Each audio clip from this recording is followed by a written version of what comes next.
say you do this to me? Stop, please!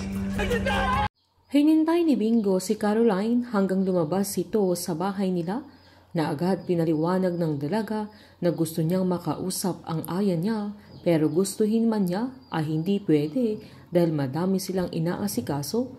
Agad namang sinabi ni Bingo na alam niyang problemado ang pamilya nila Caroline kaya nagpresenta siya na lang ang bahalang maghanap kay Charleston na ang mahalaga ay kasama niya ang pamilya niya. Agad namang sinend ni Caroline ang lahat ng mga lugar na pwedeng puntahan ng aya niya para alam ni Bingo kung saan siya maghahanap. Pinasigurado naman ng binata na hahanapin niya sa mga lugar na yun at agad siyang tatawag sa dalaga kung sakaling makita niya si Charleston at susundan niya ito na agad ding umalis si Bingo. Habang nasa kwarto si Bettina ay pinuntahan na Irene na agad niyang tinignan ang mga kamay ng ate niya. Sabay sinabi niyang alam niyang mabigat ang dinadala ni Bettina, lalo trending na murder ang sanhi ng pagkamatay ni Edward na hindi siya makaisip ng kahit na anong bagay para gumaan ang kalooban ni Bettina na maging ang pagsama niya sa kanya ay alam niyang hindi sapat. Sabay sinabi niyang hindi yun excuse para hindi niya ayusin ang nail extension ng ate niya. Sabay kinuha niya ang kit niya at pinalitan niya yung nail polish ni Bettina.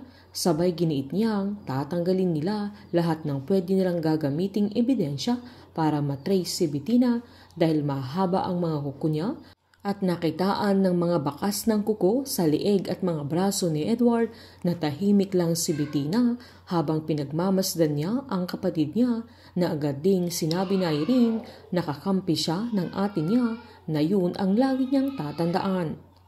Habang hinila naman ni Bingo yung motor niya dahil naubusan ng gasolina, na pinuntahan niya ang paboriting resort ni Charleston sa Pampanga na pati sapatos niya ay natuklap na sa layo ng nilakad niya. Sabay sinabi pa niyang wala naman siyang balat sa puwet kung bakit nagkamalas-malas siya na inabot na din siya ng gabi. Sa pagpunta naman nila Wilson sa burol ni Edward ay tinanong ni Cindy si Bettina kung kaya niyang tignan ang bangkay ng binata dahil pwede silang bumalik sa ibang araw kung hindi pa niya kaya. Giniit naman ni Bettina na gusto na niyang makita si Edward kaya inalalayan niya ang anak niya na lumapit sa bangkay ng binata.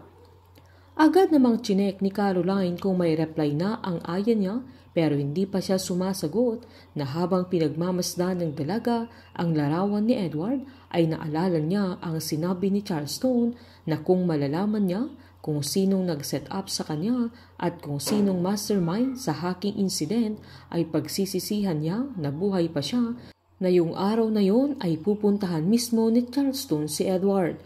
Hindi maiiwasang isipin ni Caroline na ang aya niya ang pumatay kay Edward na hindi niya alam na pinuntahan ni Bettina sa mismong venue si Edward na galit at nag-away sila dahil pinagtapat ni Liv na matagal nang pinaplano ni Edward ang pag-hack niya sa GLC. Painit ng painit ang mga tagpo, sabay-sabay po nating subaybayan ang advance episode ng Can't Buy Me Love dito po sa aking channel.